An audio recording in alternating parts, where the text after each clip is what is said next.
Hey YouTube, it's your boy Widgie here, coming at you with some more strategy games with, of course, Age of Empires 3, but it's not Age of Empires 3 today, it is the Age of Empires franchise as a whole, because there's some news of a new mobile version of Age of Empires coming out shortly called Return to Empire. So we're going to have a discussion about that. I'm going to give you my opinion of it, and then I want you guys to let me know in the comments below what you think of this as well and the implications of it. So, without further ado, let's get straight into the video.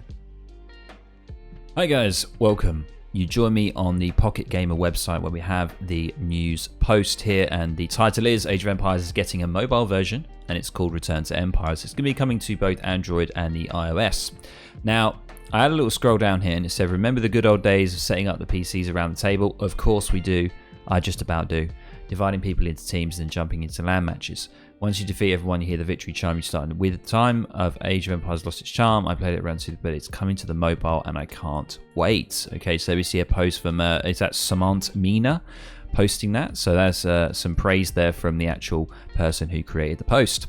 But if we scroll down here to the Twitter post from Tencent's TiMi Studios group. Now they're going to be teaming up, I keep clicking that, they're going to be teaming up with the Xbox Game Studios subsidiary who are called World's Edge. Now World's Edge are the publisher, marketing and sort of direction of the overall Age of Empires franchise. So they're going to be the people that will sort of lead the strategy, develop the strategy for the company, for the IP, and see what direction it needs to go. So quite a big decision here, and decided to team up with Tencent's TiMi Studios group.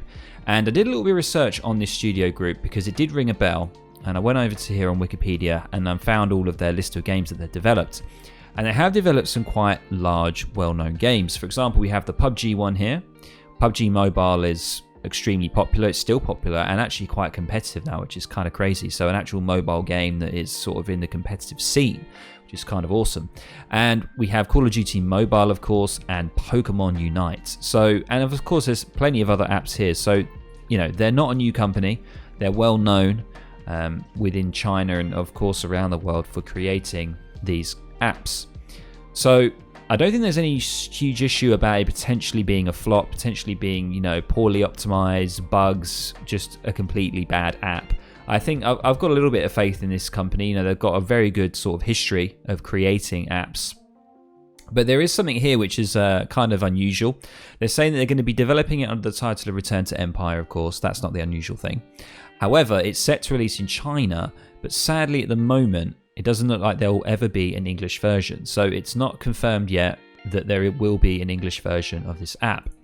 So what does that mean for the franchise as a whole then? You know, I mean, I'm not entirely sure how many people in China play any sort of games from the Age of Empires franchise. Like, I don't know that for certain.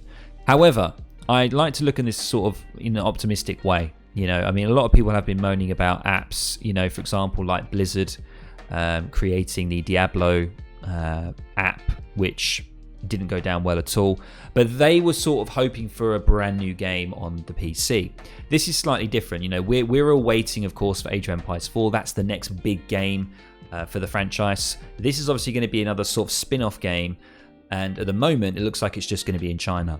So, I mean, the way that I look at this, I think I look at this in a sort of positive way. You know, it can only really be a benefit. It's going to bring more people to the franchise, of course. I would love the game to advertise that it's part of the Age of Empires franchise. That means that it can draw more people in. They can start playing more games on the IP and stuff like that. So I'm quite hopeful for it. I'm probably not going to play it myself. I'm not really interested in mobile app games, but I thought I'd just let you guys know about this. And of course, I want you guys to let me know what you think in the comments below. Do you think this is going to be really bad for Age of Empires? Do you think this is quite a high risk? It could give them quite bad reputation and consumer loss potentially. What do you think? And of course, maybe you think like me as well, you think it's a positive thing, can only be good. They're a well-known studio, you know, they've done quite, you know, big apps from well-known franchises. So let me know down in the comments below if you found this video interesting. Well, that was weird. If you found this video interesting and entertaining, of course, drop a like.